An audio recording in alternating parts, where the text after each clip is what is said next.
I see people make statements like a man that doesn't have 30 million cannot date me, I'm asking, how much do you have?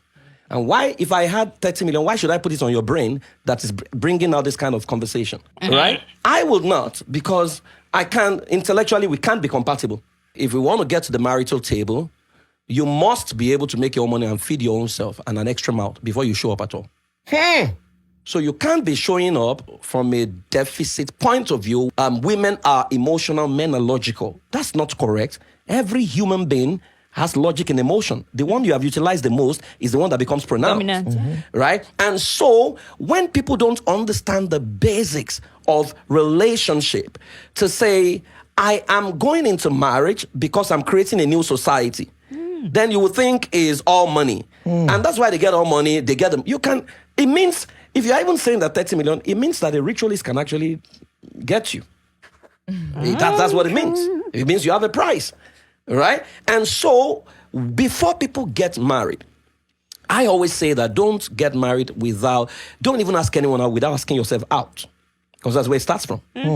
So I ask, if you're going on a window shopping and you see yourself being displayed, will you buy yourself? The fact that you donated the semen doesn't make you a father. So if a man donates a seed and runs away, that's a mobile spam bank. You can't say he's a father. Manhood is identity. Husband and father are roles. When you understand fatherhood, you may actually say that you don't want to be a father. If you don't dictate to people what they should call you, they will call you anything. Our children don't have a sense of history, don't have a sense of ancestry, and so people call them anything and it gets them upset. I am a descendant of the ancestry that built the first smart city in the world, and it's called Benin Kingdom. My name is Praise for Owe, and I'm a prince. Benin Kingdom was one of the most sophisticated kingdoms in the world in the ancient world, 1300 to 1700. Benin had a semblance of street lighting before Berlin, before New York, before London. Right? They had the best road network. Every family has got what we call their superpower.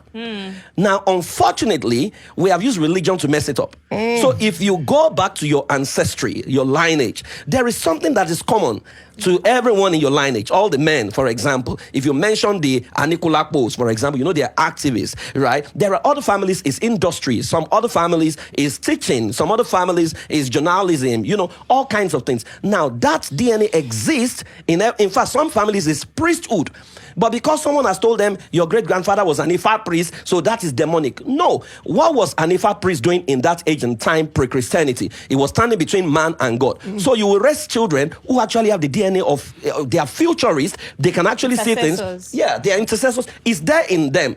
But if you kill it and you now say, you know what, we belong to Abraham. Abraham is our father. Abraham, your children can't connect with that. And so what people need to do is to assess their family history and ancestry and now create their own story that is believable. And I'll give you an example. One day I was in the US and I was having a meeting, and it was an all-white meeting. You know, I was the only black man in the meeting. And then it was time for me to introduce myself, and someone just made a racial slur and said, "Black man, introduce yourself." But I wasn't moved, right? Because my father raised me to tell me that I was from Idoani in Ondo State. My mother raised me to tell me that she was from Ikpele. But when I began to do my research, I went deep and I realized that Idoani was founded by the son of King Ewari from Edo State. My mother's hometown was also founded by another, prince from Edo. So I'm from Edo.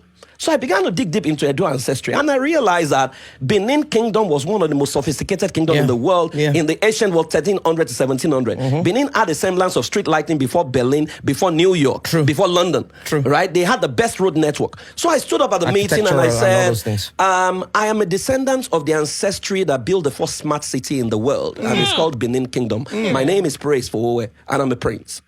The entire room went quiet. During tea break, everyone came to me to say, "Can you tell us more about Benin Kingdom?" I said, "Google is your friend. Check it." And so they started asking me, "What about the Benin wall? Is it still standing?" And blah, blah, blah, blah, blah. Right. Why was I able to do that? I tapped into my ancestry. I knew who I was. And so whatever you call me, because if you don't dictate to people what they should call you, they will call you anything.